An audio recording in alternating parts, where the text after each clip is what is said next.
Now when you open up the game for the first time, it looks like this. It's very important you read the changelog out loud twice or you will die instantly when you're joining a game. You press start game, you will be prompted to create a character, which I already did. Nothing really matters apart from aesthetics, so go with whatever you like. Press start game, you can either generate your own world or you can join a game of your friends by clicking join IP.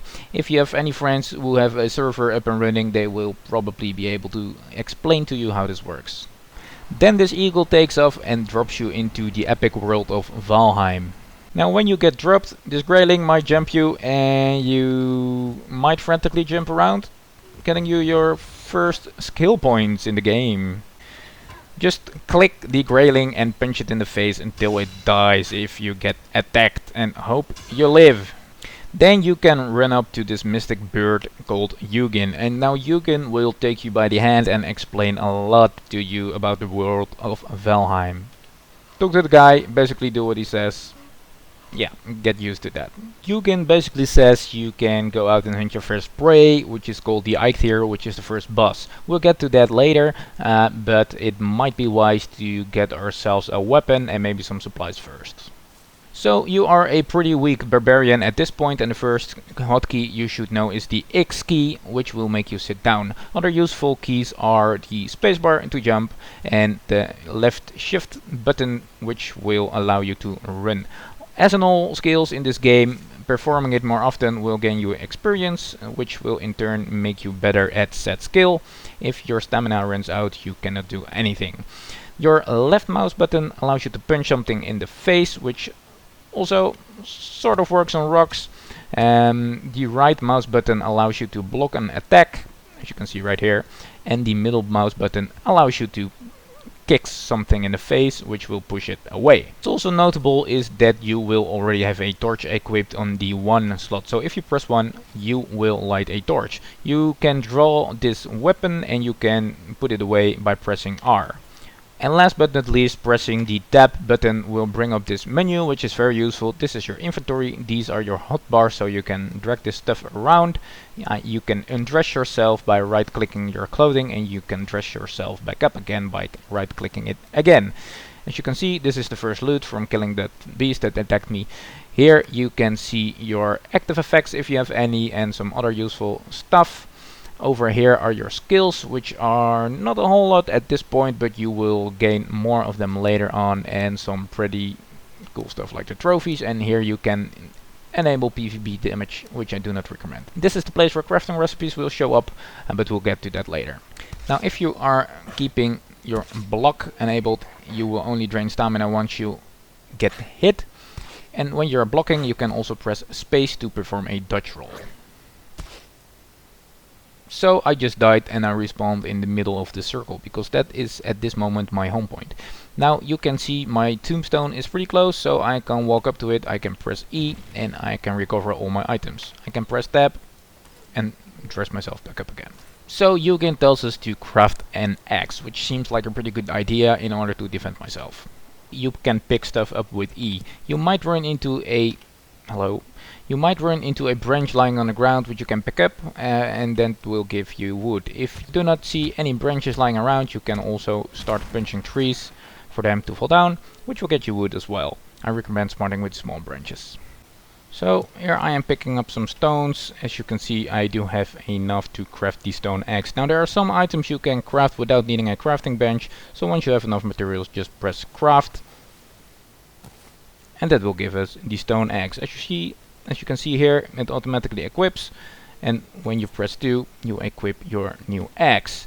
Now this is pretty cool. You can also wield your torch at the same time, and having equipped the axe allows you to of course harvest materials so quick that my computer can't keep up with the lag. When you have your axe equipped, you can try pressing the left control on your keyboard, and this allows you to enter sneak mode. Now this is pretty cool, and this is a pretty efficient way to try and kill some deer. As you can see, you can sneak up to them and you can try to kill them. Unfortunately our skill with the axes is very low, and this deer will probably get away. Oh, now we got our axe, we got some basic materials, and now it's time to venture out into the world and start looking for a place to settle. You can press M This will spawn your minimap, which unfortunately won't show a whole lot yet, but once you explore the area, it will provide you with some useful information. As you can see here, this is a pretty nice open space. It is a bit foggy at the moment, but we can see some interesting features, and what's also very important is that we can enjoy the scenery, because the weather effects and stuff like that is absolutely gorgeous in this game, especially considering the game is just 1 gigabyte. And there goes my first log. This will take a while. You need to chop it down and you need to break it up into smaller pieces. Be careful though, as rolling logs can actually do quite a bit of damage. It's almost like it's a realistic sandbox game, right? Be sure to also walk all over the place in order to pick up all the wood. And as you can see, it takes quite a lot of stamina to chop this log at this point, but things will get better in time. You are running around, especially at night, you might run into some monsters and that might cost you some HP. You will find a lot of raspberry bushes and you can harvest those with E. Now, how food works in this game is it does not really rejuvenate your health like really quickly. Look at those eyes over there, those are evil guys.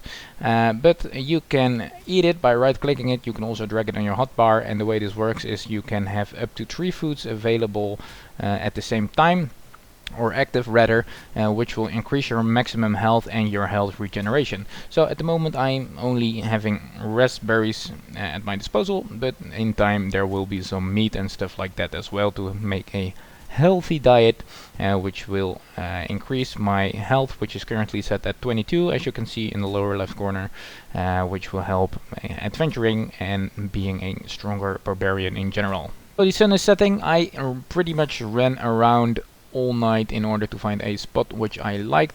I found this spot in this valley which I really like. It has some interesting features to explore nearby, and also something that's noting is that the earth is relatively flat, so this is the perfect spot to construct our first home. So I am equipping the hammer, and by right clicking it brings up this crafting menu.